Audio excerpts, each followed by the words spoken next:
Is that 3, 2, 1 or 3 minutes? Good afternoon, my favorite carboholics. This is Henry Hunter with Baking Great Bread at Home. And today I have a special guest with me, Steve Schwartz. If you're a member of this group, you know exactly who that is. Steve, tell us a little bit about yourself and where you're from. Well, I'm from Darlington, Sumter, Little Rock, Arkansas, Phoenix, Arizona, and various parts all over the world. But I'm living in Darlington now. Been involved in baking since I was a kid. Didn't really start sticking my fingers in the dough until around 94, 95 is when I started to do it. And ever since this group started, it's just been amazing. I've learned so much. I have had millions of failures, a few successes, I'll say, but it's been getting a lot better since I've been learning from this guy right now. Oh, crap.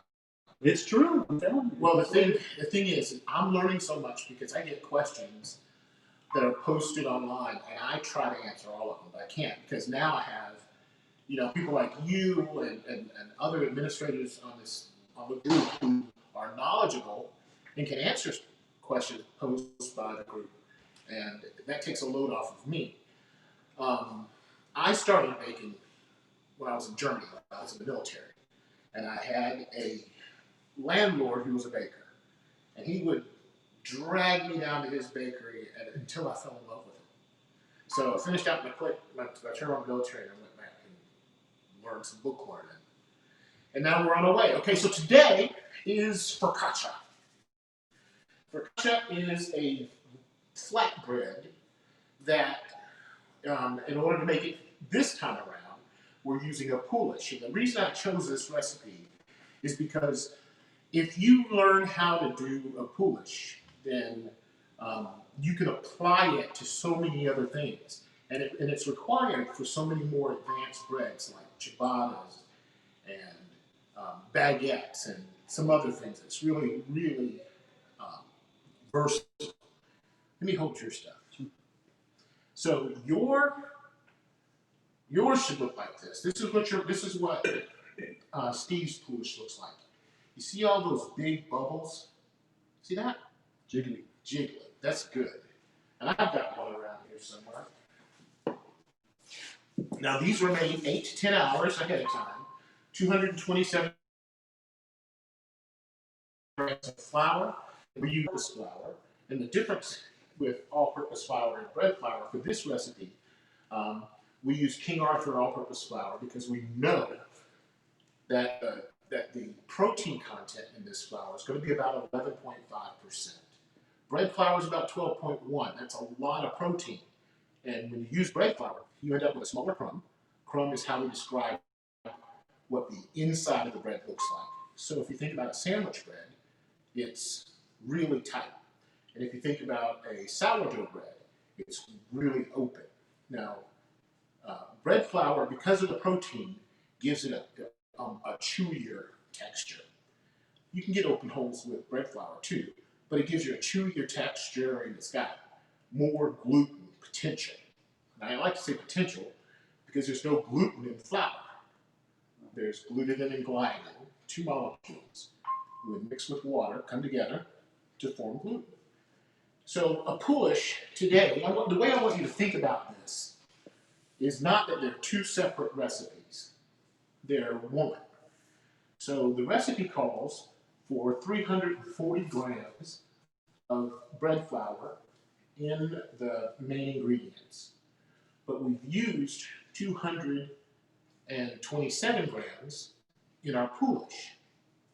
Those two should be added together. So if you've got a bread recipe, and if you look at this one, the amount of flour versus the total is about 40% that we used in our poulish. We use 40% of the overall flour in our poulish. So if you've got a bread recipe and you want to make a poulish with it, the reason we make poulish is to give the bread more flavor, to give it more elasticity, to give it more character. It tastes better the longer you can proof it, and you don't have to proof a big batch all the time. You can just make a little bit of whatever your recipe calls for. So let's get started with this, shall we? Yes. All right. So take your poolish, and we're going to add our entire content of water, 113 grams or 1/2 cup of water, then add that to the poolish.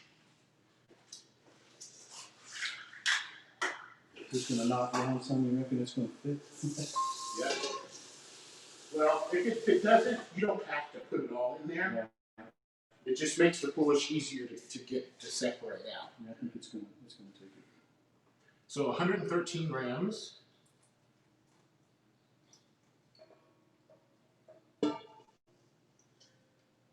Pour it directly in your poolish, and that'll separate it from the bowl.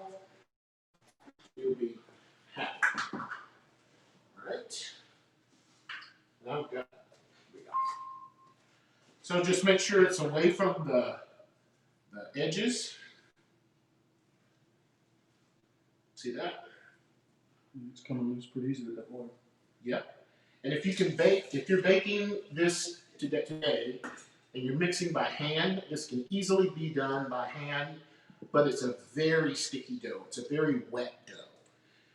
So if you have a problem with wet dough, I like to say get over it. It's not going to hurt. It's not going to hurt you. But people really do have an issue sometimes with wet doughs, and that's when you buy a stand mixer. And there are all kinds of stand mixers on the market. Actually, I have a description of one that I use in the comment in the description below. So we're going to take our poolish and our water, and I'm going to put it in a stand mixer. And Steve, I believe, is going to do all this by hand. And we're going to do, both of us will do a portion of this by hand. So I'm dumping this into the flour that has already been measured, right? Or does it need to be out of the bowl? Yeah. Do you have an empty bowl over there? Yeah. Now, if you've grown up baking with your grandmother and your mother or your father, then you know that typically you put your flour first and then you add your water to it. But in this case, I'd really rather put our water first and then add our flour so that we don't have anything sticking to the bottom of our mixing bowl. So that's that.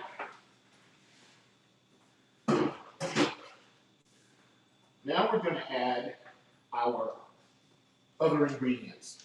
We're going to add 2 grams or 1/2 teaspoon of yeast. Now, let's talk about yeast for a minute. This is what I use. I use an SAF Instant Yeast.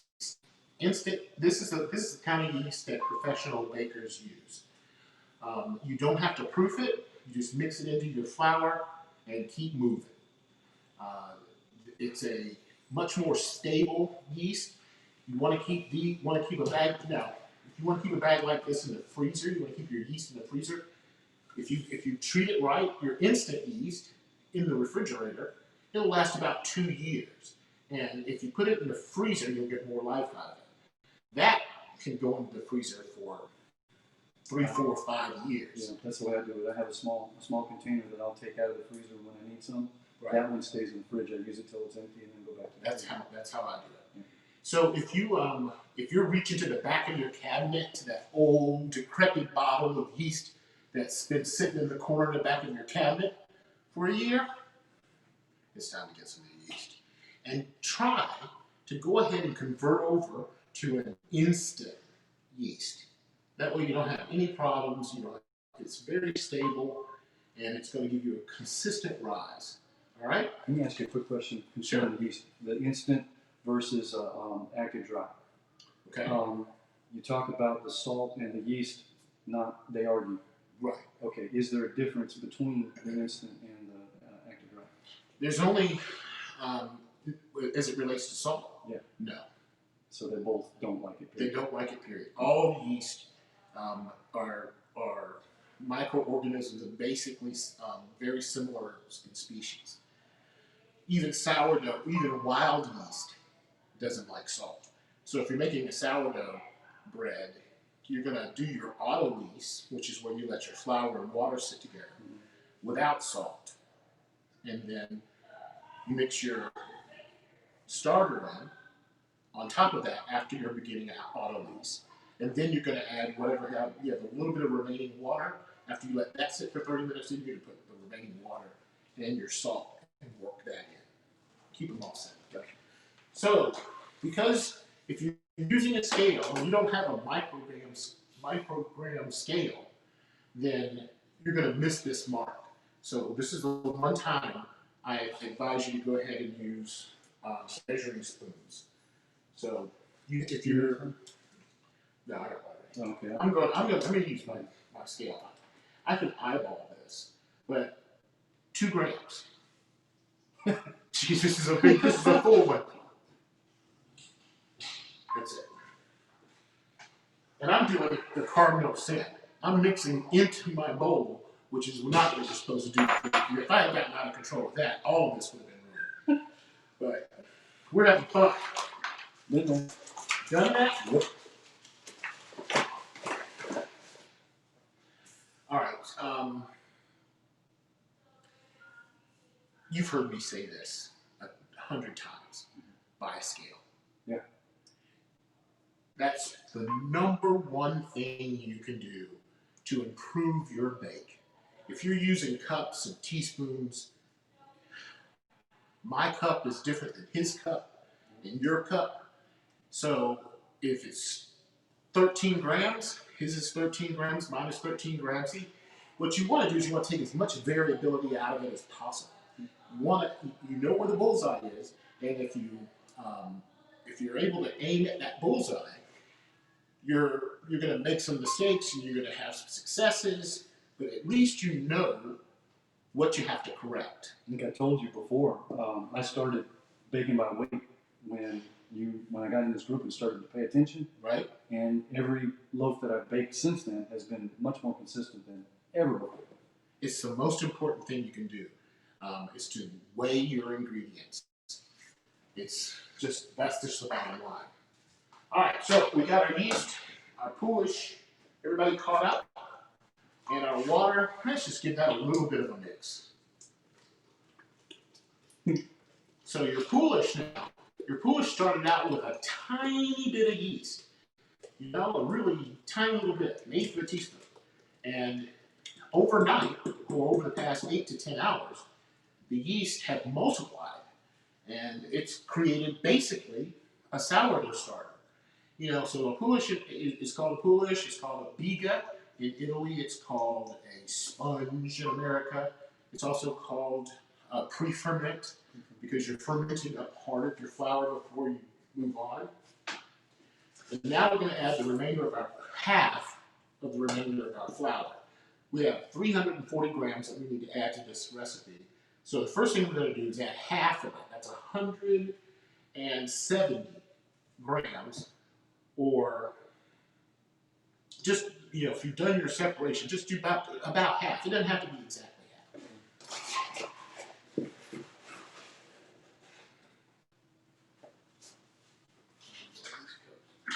170 is what I'm shooting for. I'm going to have to whack it. Yep. Now, the reason I'm doing this is because we want to start working this in and not have any clumps. And I'm going to use my paddle attachment to start to create some strength in the dough with the paddle attachment. Just for a second or two. Now, if you're using a KitchenAid mixer that has a seat, dough hook, it looks like a seat, then that's not as effective mixing dough as a spiral. And I have a spiral that I use somewhere. This is one of these bags. I got it. So this is my spiral hook. Yeah, that's what I've got. This is what you need. You can get this on Amazon. You can get it anywhere. But this is much more. It's much better than using a seat hook. This is your paddle attachment, and I'm going to use this to get this really, really wet dough some strength. And I'll show you what I'm talking about.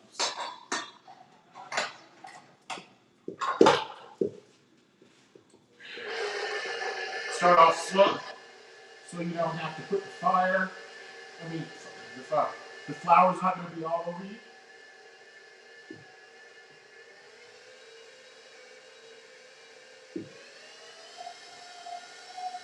That's it. He's actually further along now. I started while you were looking for you.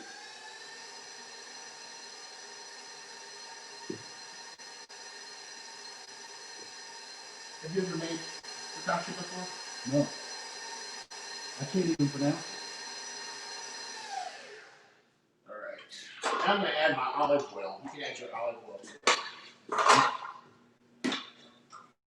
Still got a few little clumps in there. 1/3 cup, which is also 70 grams. Now, there's a lot of olive oil that you'll see today, so just get used to that. This is extra virgin.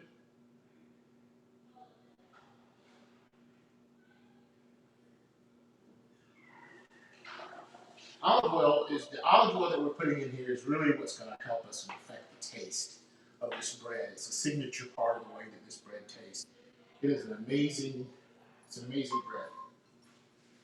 All right, and I'm going to add the remaining 170 grams that I didn't add initially. I'm going to add the remainder of that now. Just the flour. Yep, and he's already got his measured out, so he doesn't have to worry about that.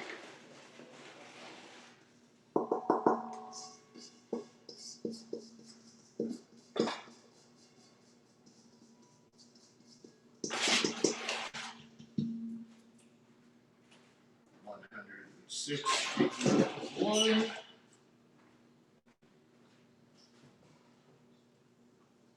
64, 68.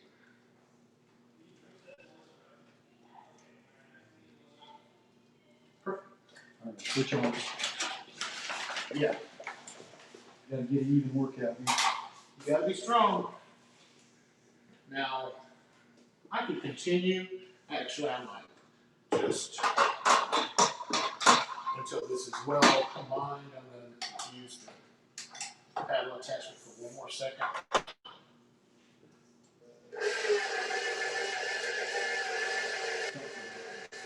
You took it. Oh, okay. Is that a pan? Huh? Is it a pan? I do. I just forgot. And this is where you want to switch over to your dough hook attachment.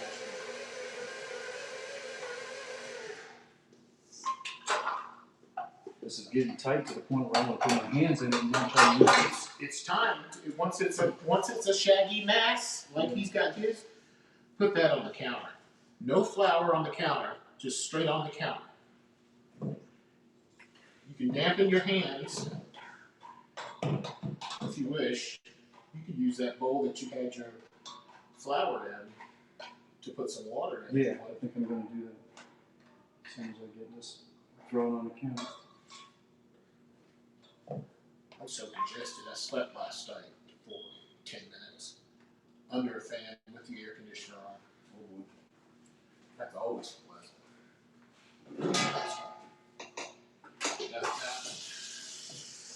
The hook is going in now. I'll show you the difference.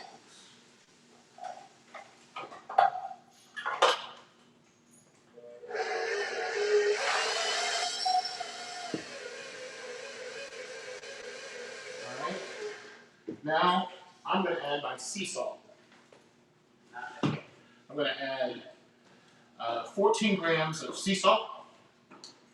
You want to use in this recipe flaky salt, and this is another reason for using a scale. Because if I say 2 tablespoons of salt, and all you have is kosher salt, then table salt and kosher salt are a lot different. There are bigger crystals in the kosher salt. Different volume space it's going to take up. Much different volume. So a tablespoon of kosher salt, will the salt crystals take up more room than the table salt does. But if I say 14 grams of salt, It's 14 grams. 14 grams, doesn't matter. So that gets it out of your way. Right here, I have 14 minutes. By scale. Definitely. Should I do the salt in here by hand or go into the counter? No, you can put it in there. Now I use, I've got a scale in the comments below because a lot of you have asked me what kind of scale to buy, and I'll make one suggestion for the scales. There's one that I had, the first one I ever had years ago.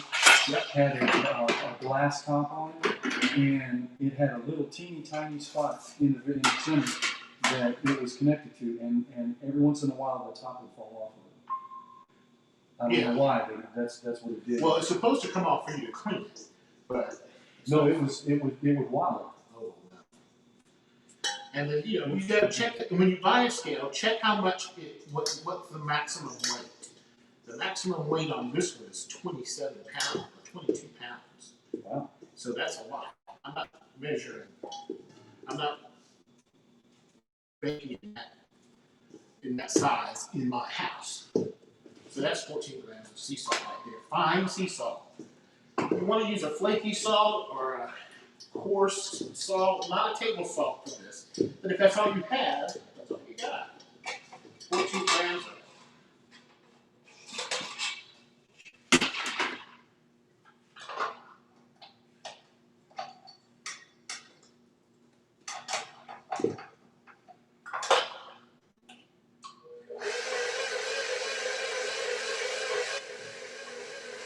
You're using your stand mixer. Take your spatula and straight down the sides of the bowl. Get it all mixing in here. Then we're going to pour this, sit this out on the counter and do it by hand.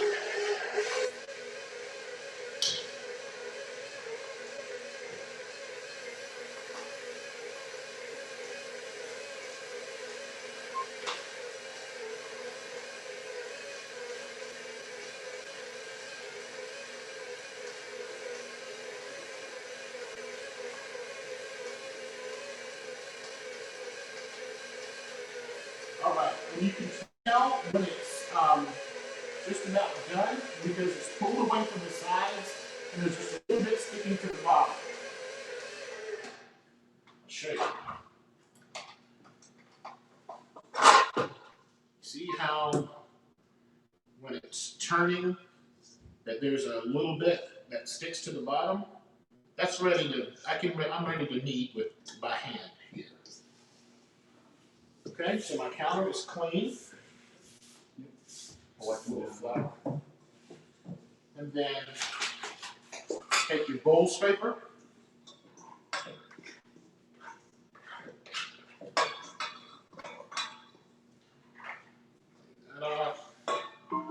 There's a lot of olive oil in here. There's no reason to put any flour on the surface of your counter right now. The more you work with it, the easier it is to handle. And if you can't stand it, just a little bit of a damp hand. Not so much that you're adding a lot of water to the recipe, but damp hands stick it up. And you know what I'm going to do. Olive oil. Okay. Because you can't put too much olive oil on this.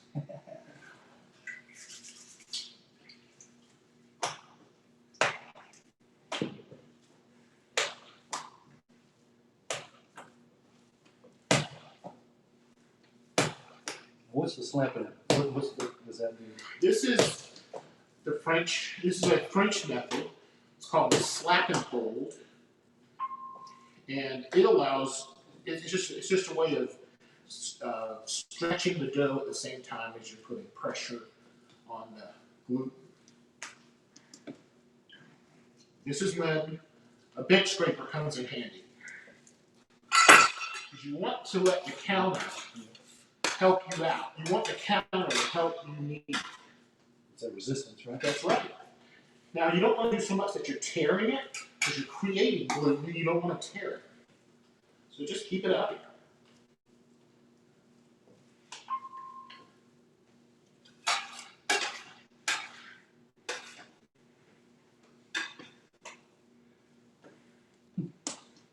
See how sticky this is? Oh yeah. But it goes away. Becomes easier to handle.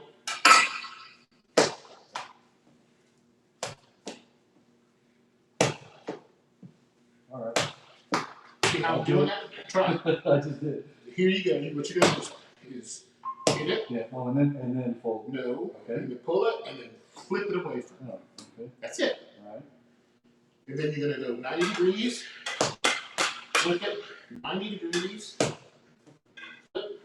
This takes practice. This doesn't happen overnight.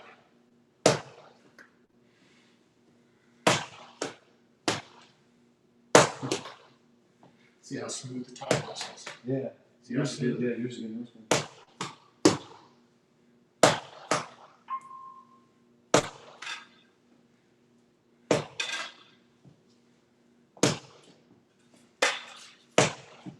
This is a workout.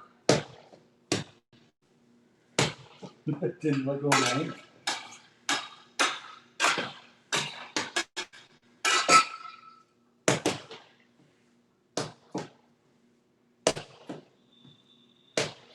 Okay, so you get the picture. We're going to do that until it's smooth.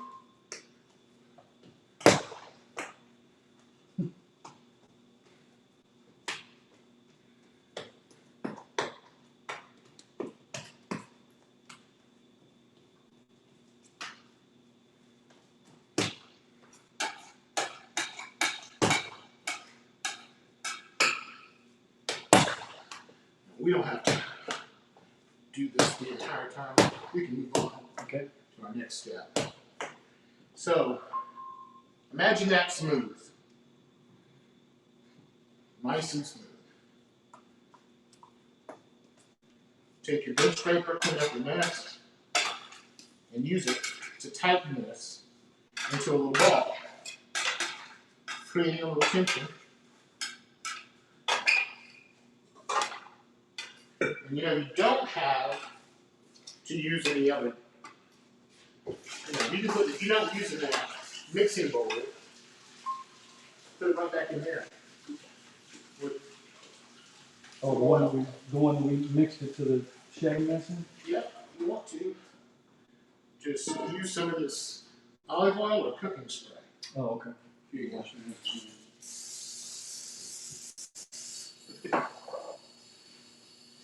So I'm going to take this upside down. Make sure it's well coated. This is you want to make sure this bread is completely coated.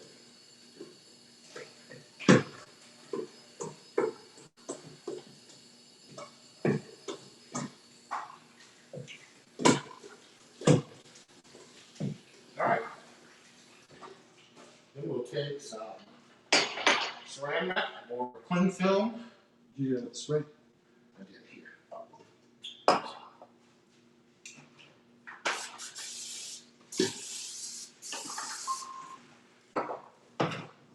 Now this is going to rest for an hour. It'll double in size. I was telling Steve the other day, it's more important to listen to what the dough is telling you than to be concerned about an hour proving time. Because my kitchen's a different temperature than yours. I've got different humidity than you. It may take mine an hour and 30 minutes, or it may take it, 45 minutes. But when you take a damp finger and you poke it in, and the hole just comes back a little, that means it's proof. If the hole stays in, you've overproofed it. If it bounced straight back, then you need to give it more time. Okay? So, this now goes into not a warm place, because you want it to take time. You want it to take its time. You're not trying to rush this. So you're going to put this someplace out of the way, draft free. There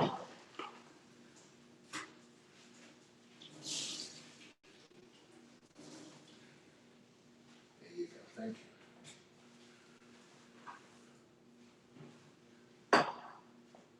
Now, so while we're waiting on that hour, Steve and I have done a little magic. Is that us? What is this? No. These are the ones that we divided. Okay. So, this one has proof. This has been sitting an hour. We take a wet finger, damp finger, and put it in the vinegar. Jumps right back up, but not all the way. Not all the way. Yep. So this is proved. Okay, so what we're going to do, and I'll just do this one and we'll go from there. Spit down a little olive oil.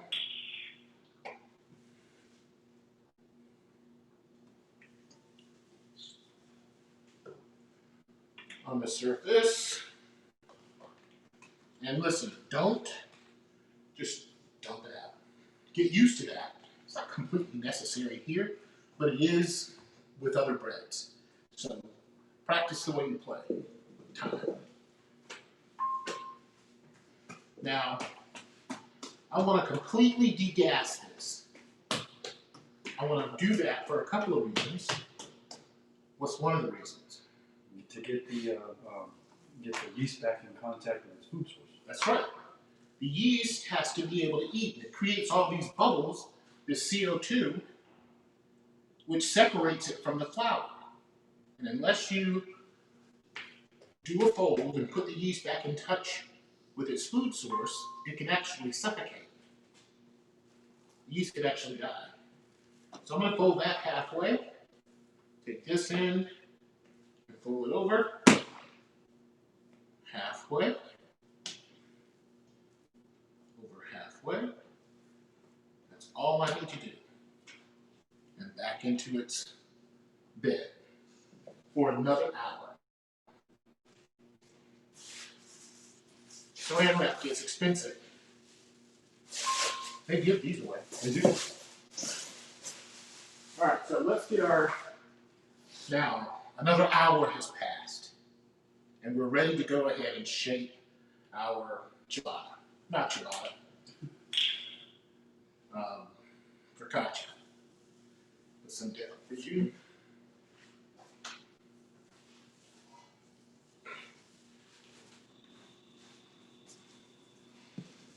And these are those in and out.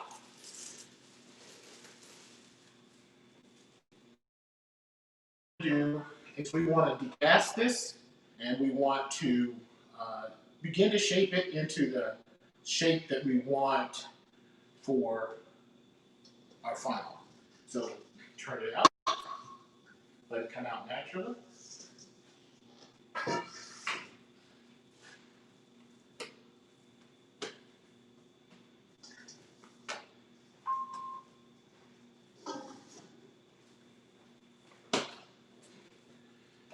Now we're going to just stretch it out. Just don't be afraid of it. Just use your hands on top to kind of shape it. You can see the gas bubble blowing up. Yep, take those out. We don't want those bubbles. Now, you're going to do yours in a pan, right? Yeah. So there's two things we can do here. We can fold it like we did before, just there, and just there. Don't lap them over. Okay. No, you don't have time to knock them out. Okay. So now you've got an envelope like this, right? Yep. And I want to seal these ends. Same thing on both ends? Yep, on both ends. Just seal it. Now, grab your pan and put a little olive oil in there. Okay. Be generous. Be generous, you said. Be generous. So don't spare the olive oil. Not in this case, not with this bread. Move it around. Just with your hands. Yes. He's going to do his in a pan, and I'm going to do mine directly on a stone. you're going to do yours on a pan on a stone as well, you want to put down some coarse flour, some cornmeal, or some semolina flour, some rice flour. I just never. I ruined it. I ruined a Never sourdough starter with rice flour. Don't do that. All right, so it's upside down. We've got our folds here. We've sealed the ends. And now I'm going to take this and turn it upside down. This is almost like pizza dough. I'm doing the same thing in the pan. That's right. All the way to the edge. All the way out. Now,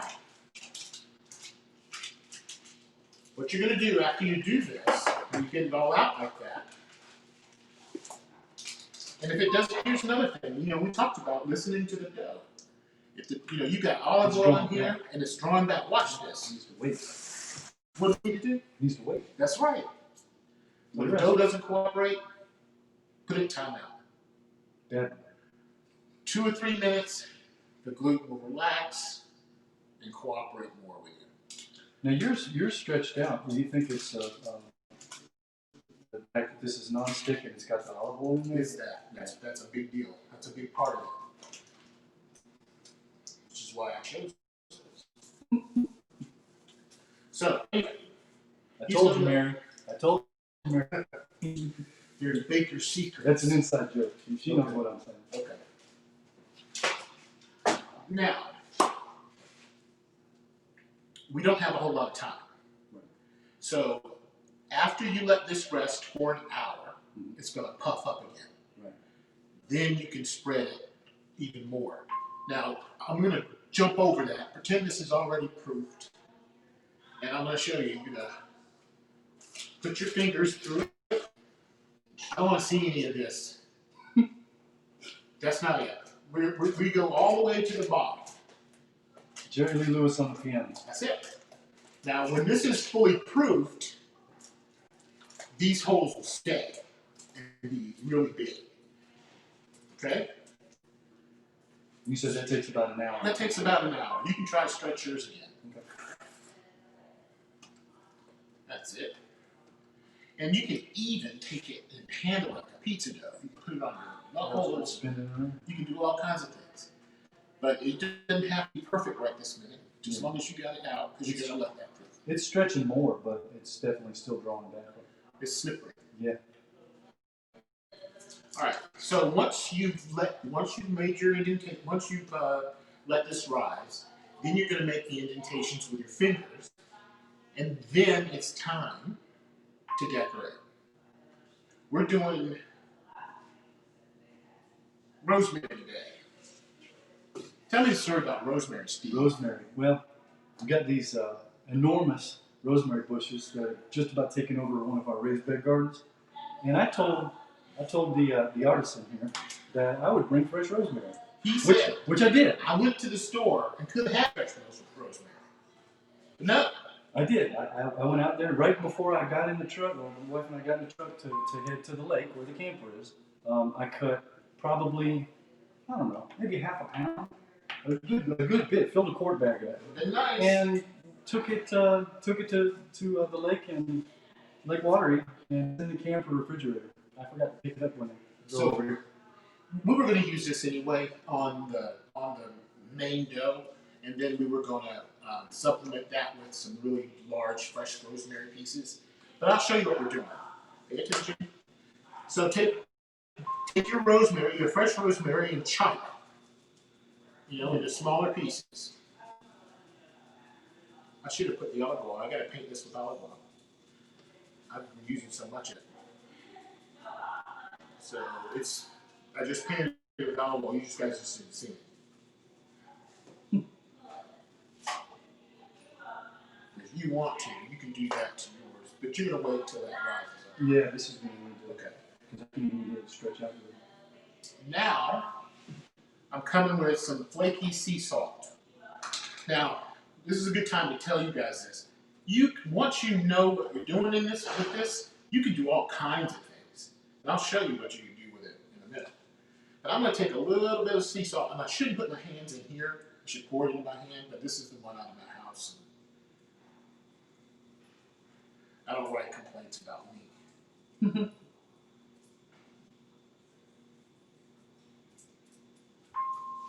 So I've got some salt on it.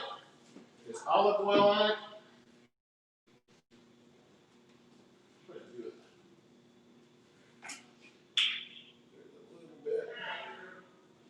Remember now, this is slippery.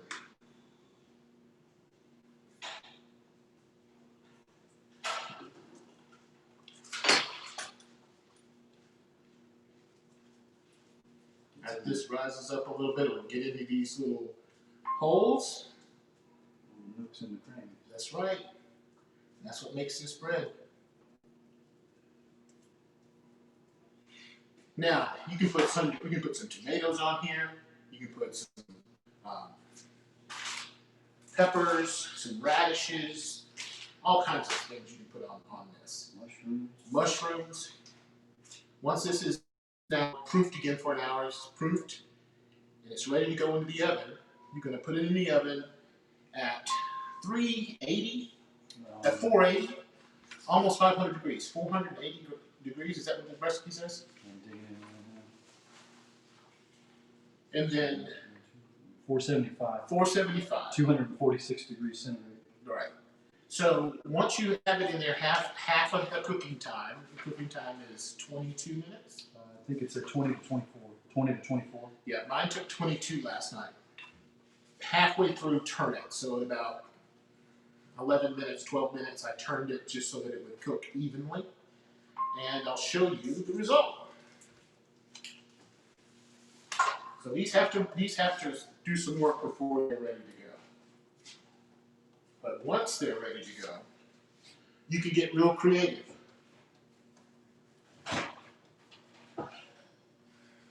That is so cool.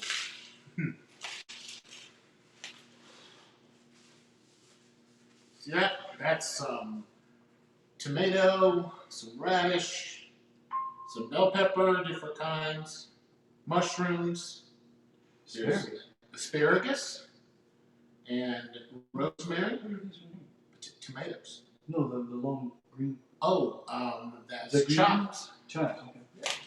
Unchived chives. Unchived. So I'm going to just, as soon as it comes out of the oven, it's going to have a little crust on it. It's going to be a little hard. You put the olive oil directly on it as soon as it comes out of the oven, and it'll soften this up for you. And now I want to show them. Let's show them, because this is, I had it warming. I made this last night.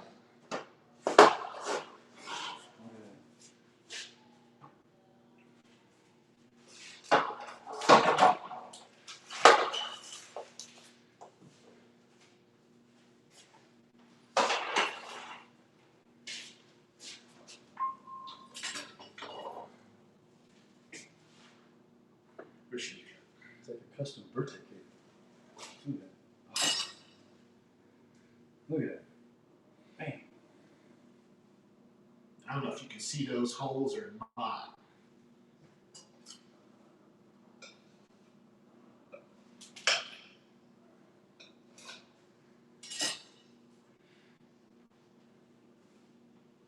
What's that look like? Beautiful. That is beautiful. Nice, even holes. It's light. Taste that tomato. Oh yeah, because it got caramelized. Yes, it did. No. That's amazing. That's good stuff right there. And so you got company coming. Make up a ciabatta. You can cut it however you like. Take a little olive oil and some bread seasoning. Dip it. Put your little finger out. So you How do you say it for what? I can't. Focaccia. Focaccia. Focaccia. No. This is worth your time, ladies. Just delicious. This is worth your time. And then the creative person in you does this in the middle of the night. See that? My little son. I love That's this. so cool. So, if you want to come and bake with me just like Steve just did, then make sure you comment and contribute. Steve is here because he was one of our best contributors, the best contributor, during the time that we were measuring that sort of thing. And he gets to come and bake with us and take food home. And, you know, this is a fun thing. This is for all of you.